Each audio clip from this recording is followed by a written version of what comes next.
দর্শক, এটা আর এখন গোপন রাখার কোনো বিষয় না যে এই জামাতের নেতৃত্বাধীন যে 11 দলীয় জোট ভেঙে যাওয়ার প্রধান কারণই হচ্ছে যে ইসলামী আন্দোলন, যার নেতৃত্বে আছেন চরমনের পীর সাহেব মুফতি সৈয়দ রেজাউল করিম, তিনি আসলে বেশি আসন দাবি করতেছেন।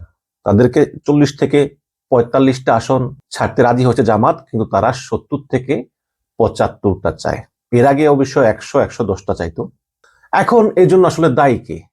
সমস্যাটা আসলে কোথায়? দেখুন, সমস্যাটা আসলে এককভাবে কাউকেই দায়ী করা ঠিক না, বাট এটা আগে থেকেই আসলে এদিক ওদিক হয়ে গিয়েছে। এখন বিএনপি বড় দল, বিএনপি বেশিরভাগ আসনে তাদের নিজের প্রার্থীকে দিয়েছে, সামান্য কিছু আসনে ছেড়েছে জোট প্রার্থীদের, তাও কিন্তু বিশাল সমস্যা। জায়গায় জায়গায় বিদ্রোহী প্রার্থী। এই যে নূরের আসনে হাসান মামুন, এখন পর্যন্ত সে বলছে আমি দল আমাকে বহিষ্কার করুক করুক, আমি থাকবই। রুমিন ফারহানাও সেম, আরো আছে অনেকে, এটা ভোটের মাঠে দেখবেন। তো এখানে হিমশিম খাচ্ছে। আর যাদেরকে বিএনপি জোটে নিয়েছে ওরা বড় নেতা, বাট দল নাই। কিন্তু ওই হিসাবে কিন্তু জামাতের জোটের সবগুলো দলই মোটামুটি খারাপ না। এখন প্রথম কথা হয়েছিল জামাত ইসলামী, ইসলামী আন্দোলন এবং ওই যে মামুনুল হকের খেলাফতের মজলিস সহ তারা একসঙ্গে থাকবে, একটা ইসলামী জোট হবে। কিন্তু পরবর্তীতে দেখা গেল যে এনসিপি কিন্তু সিদ্ধান্ত নিতে দেরি করে ফেলেছে। তারা একদম শেষ সময় এসে তারা বলেছে আমরা জামাত জোটে যাব। তো এক্ষেত্রে আবার এনসিপি তো ভাঙন দেখা দিয়েছে, কিছু দল ছেড়ে গিয়েছে, নতুন করে দল করবে শুনতেছি এখন। তো এরপরে আবার আসলো যে এবি পার্টি মঞ্জুর, তারা আসলো, আপ বাংলাদেশ আসলো, তারপরে কর্নেল ওলিরি লিবারেল ডেমোক্রেট আসলো। তো এরা তো ইসলামী দল না। এখন জামাত চিন্তা করলো যে এদেরকে নিলে তো ভালো, তাহলে একটা ইসলামী দল বলতে পারবে না কেউ।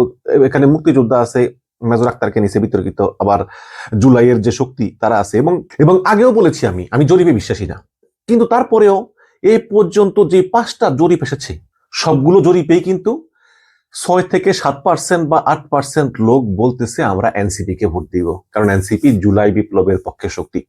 একটা নতুন রাজনৈতিক দলের কিন্তু এটা একটা বড় প্রাপ্তি। হোক তারা ক্ষমতা যেতে পারবে না, বাট এই যে একটা নতুন দল, তরুণ পোলাপান, তাদের এই যে 7 থেকে 8%, এটা কিন্তু কম না। এবং প্রত্যেকটা জরিপেই ইসলামী আন্দোলনের 1 থেকে 1.5% বা 3%-এর বেশি না। তারপরেও ইসলামী আন্দোলন 100 থেকে 120টা চায়, যেখানে এনসিপি তারা 30টা আসনেই তারা বলে ঠিক আছে আর দরকার নেই। সেখানে ইসলামী আন্দোলন তারা মানে এই বার্গেন করতে করতে শেষ পর্যন্ত 60 থেকে 65 বা 70টা আসনে এসে থেকেছে। এবং গতকালকে তাদের যে মজলিসের শুরা, সেখানে বৈঠক হয়েছে, সেখানে তারা শুধু এই আসন চাই না, ক্ষমতায় গেলে কে কোন পোস্ট পাবে, শাসন ব্যবস্থা কি হবে, এগুলো নিয়ে একটা বিস্তারিত বিবরণ চাই। দেখুন, এই ইসলামী আন্দোলনকে এবং খেলাফতে মজলিসকে আসলে রেখে জামাত ইসলামের জোট করা সম্ভব না। আমি আগেও অনেকবার চিন্তা করেছি, বাট বলি নাই, কারণ জামাত ইসলামী চায় মডারেট ইসলামিক কান্ট্রি, এবং তারা অলরেডি আমেরিকা, ইউরোপিয়ান ইউনিয়ন, তারা জামাত ইসলামকে সমর্থন করেছে। তাদের কথা অনুযায়ী জামাত ইসলাম লোগো চেঞ্জ করেছে, এবং তারা বলেছে যে বাংলাদেশ শাসন ক্ষমতায় আমরা যদি যাই, জনগণ যদি ক্ষমতায় বসায়, তাহলে আমরা যে আইন আছে ওই আইনই রাখবো, আমরা এক্সট্রা কোনো ইসলামী আইন এর উপর চালু করব না। অথচ মুফতি রেজাউল করিম তিনি খালেদ মহিউদ্দিন টকশোতে স্পষ্ট ঘোষণা দিয়েছেন যে তারা ক্ষমতায় গেলে আফগানিস্তানের মতো ইসলামী আইন করবেন, এবং সেটা বাংলাদেশের মতো দেশে এটা এক ধরনের অসম্ভব বলা চলে। এইসব বিষয় নিয়ে কিন্তু ঝামেলা হবে। এবং এখনই নির্বাচন সামনে, ক্ষমতায় গেলে কাকে কোন পোস্ট নিবে, কাকে কোন পদ দিতে হবে, প্রধানমন্ত্রীকে হবে, এইসব বিষয় নিয়ে আসলে আলোচনা আর পর্যাপ্ত সময়ও এখন আছে বলে তো আমি মনে করি। যাই হোক, তারপরেও তারা এগুলো চায়। জামাত বেশ কয়েকবার তারা নির্বাচন করেছে, এমপিও হয়েছে, একবার 18টা, একবার 3টা, এরকম।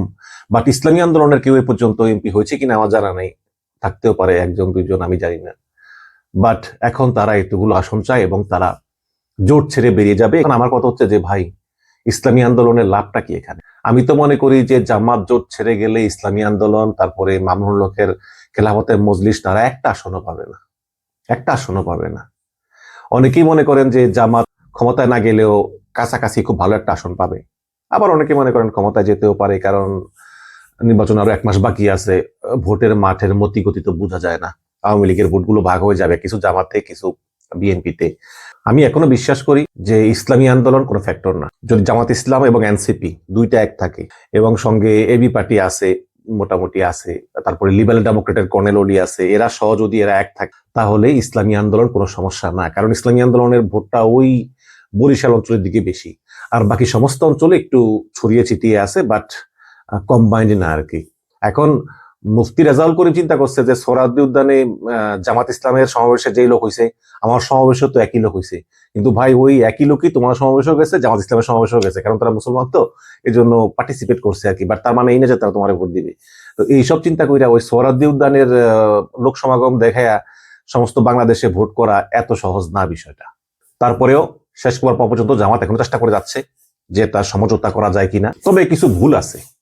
জামাত ইসলামের ভুল হচ্ছে তারা কিন্তু বিএনপির মতো 300 আসনেই তাদের প্রার্থীর মনোনয়নপত্র জমা দেওয়া উচিত ছিল। পরে যদি সমঝোতা হয়ে যেত তাহলে উইথড্র করে ফেলতো। কিন্তু এখন যদি ইসলামী আন্দোলনের সঙ্গে সমঝোতা না হয় বা জোটে না যায় বা নির্বাচনী সমঝোতাটা না হয়, তাহলে ওই ইসলামী আন্দোলনের প্রায় 12-13টা সিটে অতি বিশ্বাস করে জামাত সেখানে মনোনয়নপত্র জমাই দেয়নি। হ্যাঁ, এখন যদি ইসলামী আন্দোলন জামাত ইসলামের জোট না থাকে তাহলে তো সমস্যা। তাহলে জোট থেকে বেরিয়ে গেলেও কিন্তু ওই জামাতের কোনো প্রার্থী নাই, ওই জায়গার ভোটগুলো ইসলামী আন্দোলনে যাবে। এটা কিন্তু ইসলামী আন্দোলন জানে, এবং এই কারণে তারা এখন পর্যন্ত চিন্তা করে যে অন্তত 10-12টা জায়গায় তো আমরা এগিয়ে থাকবো, সেখান থেকে 2-3 জন এমপি হলে খারাপ কি? এই একটা ব্যাপার, এটা জামাত ভুল করেছে। এখন জোট না হলে সেগুলো তারা উইথড্র করতো না, তাহলে এখানে জামাতের প্রার্থী থাকতো। এবং জামাত ইসলামের মাথা রাখা উচিত ছিল যে ইসলামী আন্দোলন কিন্তু জামাত ইসলামের রাজনৈতিক সংগ্রামের সঙ্গী নয়। গত 15 বছরে জামাত ইসলাম যে নির্যাতন সহ্য করেছে, তখন কিন্তু ইসলামী আন্দোলন শেখ হাসিনার সঙ্গে মিলেমিশে বিভিন্ন ভোটে অংশ নিয়েছিল এবং বলেছিল যে শেখ মুজিবুর রহমানের ফ্যামিলি নাকি ওলিয়া উলিয়ার বংশ, ইরাক থেকে এসেছে। যদিও তিনি ইউটার্ন নেন, ওই যে একটা সিটি কর্পোরেশন নির্বাচনে তার ঘুষি মেরে দাঁতটা ফালে দিছিল নাকি, তখন থেকে চরমনায়ের পিসাব একটি ইউটার্ন নেওয়া শুরু করেন। বাট গত 15 বছর তাদেরকে আমরা শেখ হাসিনার সঙ্গে সমঝোতা করে চলতে দেখেছি। এবং ইসলামী আন্দোলন ও জামাত ইসলামের অন্তত 2-3 মাস আগে থেকেই একটা নির্বাচনী সমঝোতা আসা উচিত ছিল।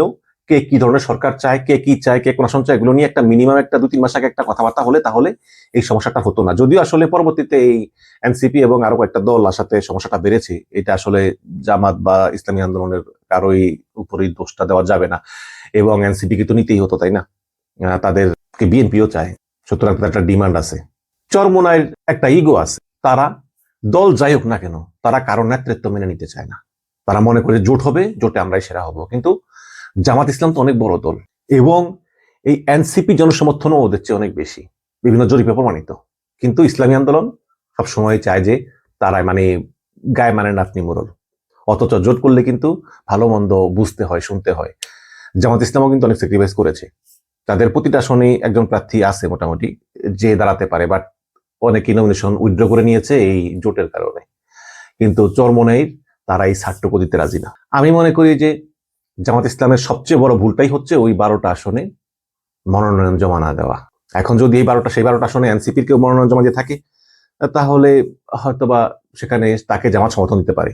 কিন্তু আমি মনে করি যে যদি ইসলামী আন্দোলন নাও আসে জোটে, তাহলে ওই এলাকায় ইসলামী আন্দোলনের ভোটগুলো শেষ পর্যন্ত জামাতেই চলে আসবে বলে আমার বিশ্বাস। কারণ পাবলিক মনে করবে যে ইসলামী আন্দোলনকে ভোট দিয়ে লাভ নাই, জামাতকে ভোট দিলে অন্তত তারা বিএনপির সঙ্গে একটা হাড্ডাহাড্ডি লড়াই করতে পারবে, এটা আমার মনে হয়। এবং আমি মনে করি যে যদি ইসলামী আন্দোলন এই জামাত জোটে যোগ না দেয়, তাহলে বড় ভুল করবে এবং তাদের একটা আসন পাওয়ার সম্ভাবনাও নেই। তারপর আমি আশা করব যে বিএনপির মতো শক্তিশালী দলকে পরাজিত করতে হলে জামাত, ইসলামী আন্দোলন, এনসিপির যে ঐক্য দরকার, যাতে সেটা বজায় থাকে, এটা এখন আমার প্রত্যাশা। দেখা যাক কি হয় সংবাদ সম্মেলনে। তবে যদি ইসলামী আন্দোলন এই জামাত জোট ত্যাগ করে, মনে রাখবেন জীবনে তারা মাথা তুলে দাঁড়াতে পারবে না এবং মানুষ তাদেরকে আর বিশ্বাস করবে না। এখনো সময় আছে। ইসলামী আন্দোলন, মুফতি রেজাউল করিম, তারা যাতে মনে কষ্ট নিয়ে হলেও, ছাড় দিয়ে হলেও অন্তত জোটটা ছেড়ে না যায়, এটাই প্রত্যাশা।